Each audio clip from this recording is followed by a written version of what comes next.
どうも、勝手に電力2.0ゼミ始めたいと思います。今日1271回目というところで、この EV Outlook 2024というところ IEA から出てきたので、このあたり2023年に、2020年代がどうやって変わってきたのか、補助金がどんどんなくなっていって、少し失速するんじゃないかみたいなのあるんですけども、やっぱりベースの流れとしては強いですし、実際にもちろん中国の影響とやっぱり大きいんですけども、このあたりを少し見ていきたいなというふうに思ってますと。Growth in electric car sales remains robust as major market progress and emerging economic ramp up. Electric car sales keep rising. まだまだ増えてるんですね。could reach around 70 million in 2024, 1700万と。accounting for more than one of in five cars sold worldwide. Electric cars continue to make progress toward becoming a mass market product in a larger number of countries. Tight margin, volatile metals prices, high inflation, and the phase out of the purchase incentives in some countries have sparked concerns about the industry pace of growth.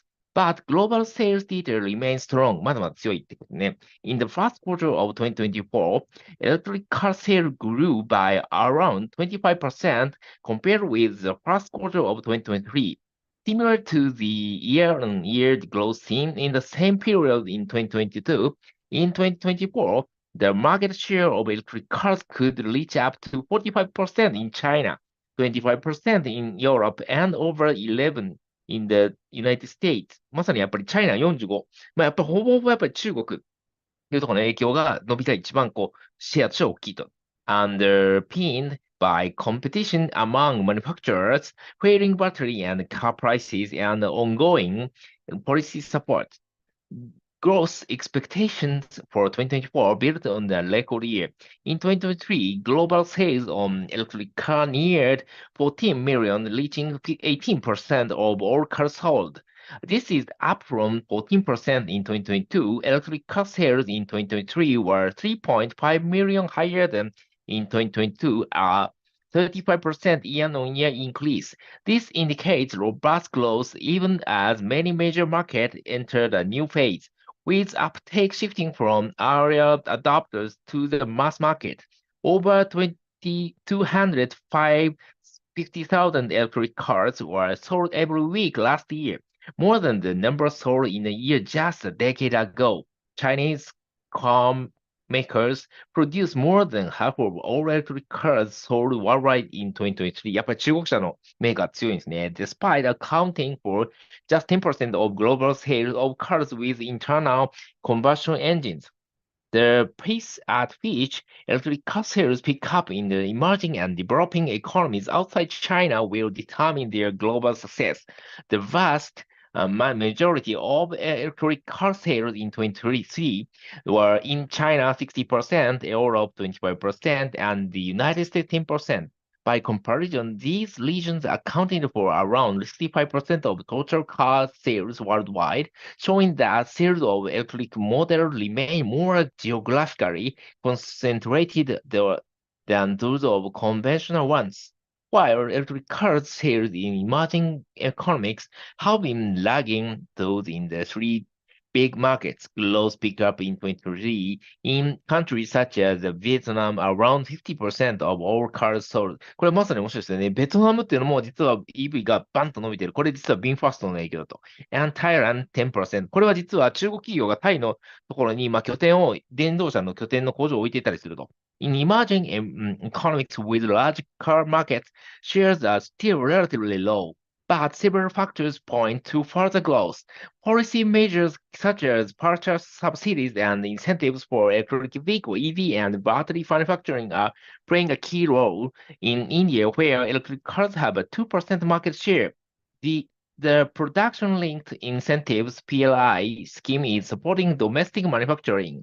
やっぱり国内の、メーカー作っていくことっていうところ、生産を手助けしていると。In Brazil, 3% share, Indonesia, Malaysia, 2% share each, and Thailand, cheaper model mainly from Chinese brand are underpinning uptake. In Mexico, EV supply chain are rapidly developing, stimulated by access to subsidies from the US Inflation Reduction Act. さすがやっぱりアメリカの隣の国っていうところもあって、貿易上も有利なところがあるので、メキシコと。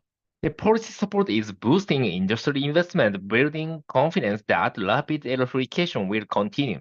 Every other car sold globally in 2035 is set to be electric based on today's energy, climate, and industrial policy settings, as reflected in the IEA state policy scenario. This has significant impacts on the car fleet.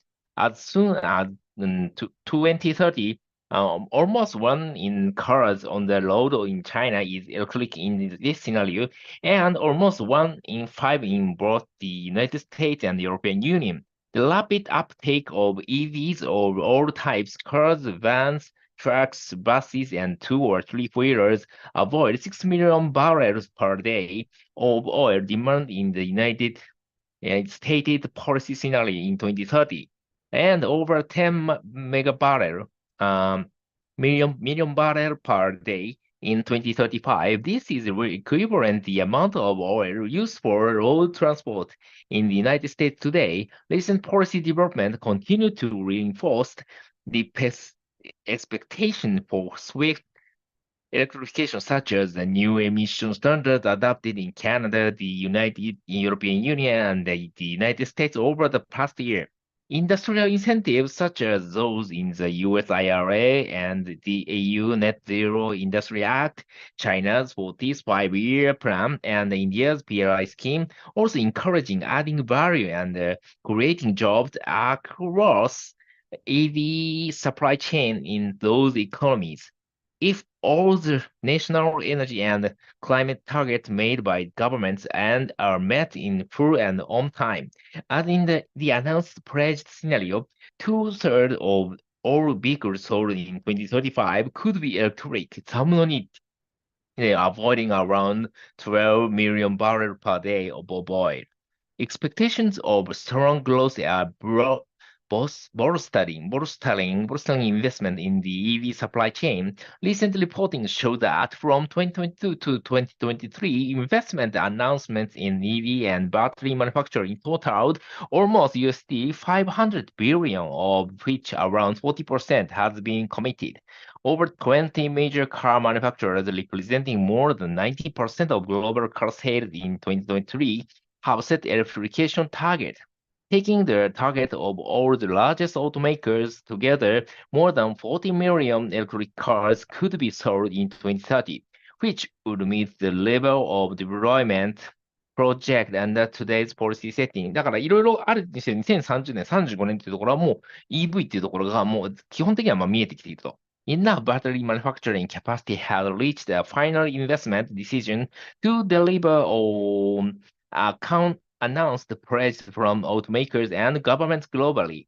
Thanks to high level of investment in the past 5 years, global EV battery manufacturing capacity for exceed demand in 2023 at around 2.2 terawatt hours and 750 gigawatt hours, respectively. Demand is likely to grow quickly, up 7 times by 2035 compared with 2023 in the state policy scenario, 9 times in the announced pledge scenario, and 12 times in the net zero emission by 2050 scenario, which lays out the pathway to reach net zero energy sector emissions by mid-century.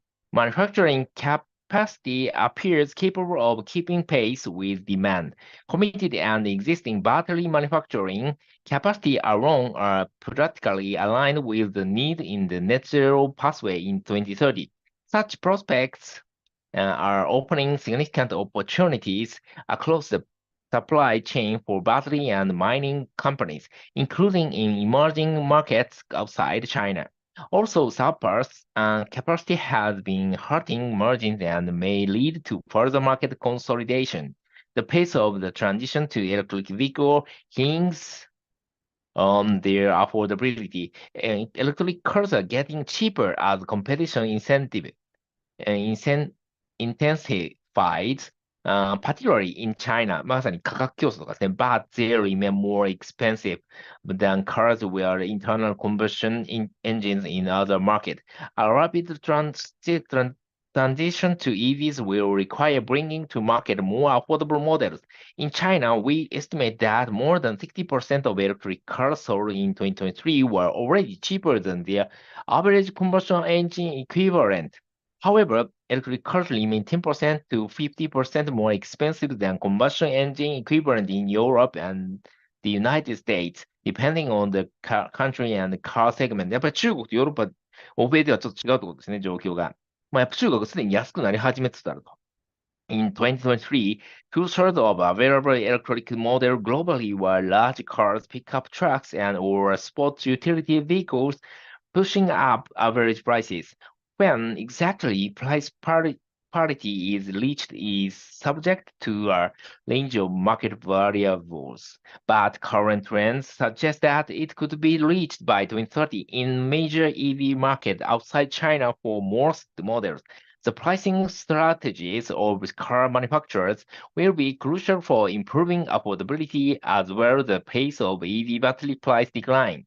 Turmoil in battery metal markets in 2022 led to the fast price increase for lithium-ion packs, which became 70% more expensive than in 2021. In 2023, however, the prices of the key metals used to make batteries dropped, leading to a near 14% fall in packs prices year-on-year. China still supplies the cheapest batteries, but prices across regions are converging as batteries become a globalized commodity. Lithium-ion phosphate batteries, which are significantly cheaper than those based on lithium, nickel, manganese, and cobalt oxide, accounting for over 40% of global EV sales by capacity in 2023, more than double their share in 2020. Looking ahead, technological innovation will remain important for scale-up novel designs and chemistries, such as sodium-ion batteries, which could cost as much as 20% less than lithium-based batteries without requiring any lithium. In developing economy outside China, more affordable electric car models are arriving, and the future of electric two and three wheelers already looks bright. やっぱり二輪三輪なんですね。In 2023, 54% to 95% of the electric car sales across major emerging and developing economies were large models that are affordable for the average customer, hindering mass market uptake. However, smaller and much more affordable models launched in 2022 and 2023 have quickly become best sellers, especially those by Chinese car maker expanding overseas. Affordable electric two and three wheelers are also already available, helping deliver immediately benefits such as improved air quality and emission reductions. Around 1.3 million electric two-wheelers were sold in India and Southeast Asia. 東南アジアとインドでやっぱりバイクすごいんですね。In 2023, accounting for 5% and 3% of total sales, respectively. 1 in 5 three-wheelers sold globally in 2023 was electric, and nearly 60% of those sold in India, boosted by the faster adoption and manufacturing of economic vehicle FAME 2 subsidy scheme. As electric vehicle markets mature, second-hand electric cars will become more widely available. In 2023, the market size for used electric cars was around 800,000 in China, 400,000 in the United States, and over 450,000 across France, Germany, Italy, Spain, the Netherlands, and the United Kingdom. The prices of used electric cars are falling quickly, 電池の劣化とかもそうですね, and becoming competitive with combustion engine equivalents. Looking ahead, international trade of used electric car is also expected to increase, including to emerging and developing economies outside of China. The battery recycling industry is getting ready for the 2030s. Recycling and reuse are needed for supply chain sustainability and security. Many technology developers are seeking to position themselves in EV end-of-life markets, but planned locations do not always align with where EV retirement may occur. Global battery recycling capacity reached 300 gigawatt hours in 2023, If all announced projects materialize, it could exceed 1,500 gigawatt hours in 2030, of which 70% will be in China. Globally, announced recycling capacity is more than 3 times the supply of batteries that could potentially be recycled in 2030. As EVs reach their end of life in the announced pledge scenario. However, EV battery retirement is expected to grow rapidly from the second half of the 2030. The rollout of public charging need to be paced with EV sales. The global number of installed convenience public charging points was up 40% in 2023 relative to 2022, and growth for fast charger outpaced that of slower ones. In major EV markets, the deployment of charging points is continuing at pace thanks to targeted policies. Broad affordable access to public charging infrastructure will be needed for a mass market switch to electric transport and to enable longer journeys. Even if most charging continues to take place privately in residential and workplace settings, to reach EV deployment levels in the announced policy scenario, public charging needs to increase sixfold by 2035. As more electric heavy-duty vehicles, such as trucks and large buses, hit the road, dedicated and flexible charging is needed. In 2023, electric buses accounted for 3% of total bus sales. Electric truck sales jumped 35% compared with 2022, accounting for about 3% of truck sales in China and 1.5% in Europe. Under today's policy settings, the stock of electric buses increases sevenfold by 2035, and that of electric trucks around thirdfold, supported by town emissions standards in the United States and the European Union. This level of deployment could require a 20-fold jump in charging capacity by 2035, not only in depots but also around main transit routes to enable long-distance trucking. Including heavy-duty charging has important implications for expanding and operating electrical grids, with opportunities for greater flexibility and renewables integration. Policy support, careful planning, and coordination will be essential to ensure a secure, affordable, and low emissions supply of electricity with limited strain over local grids.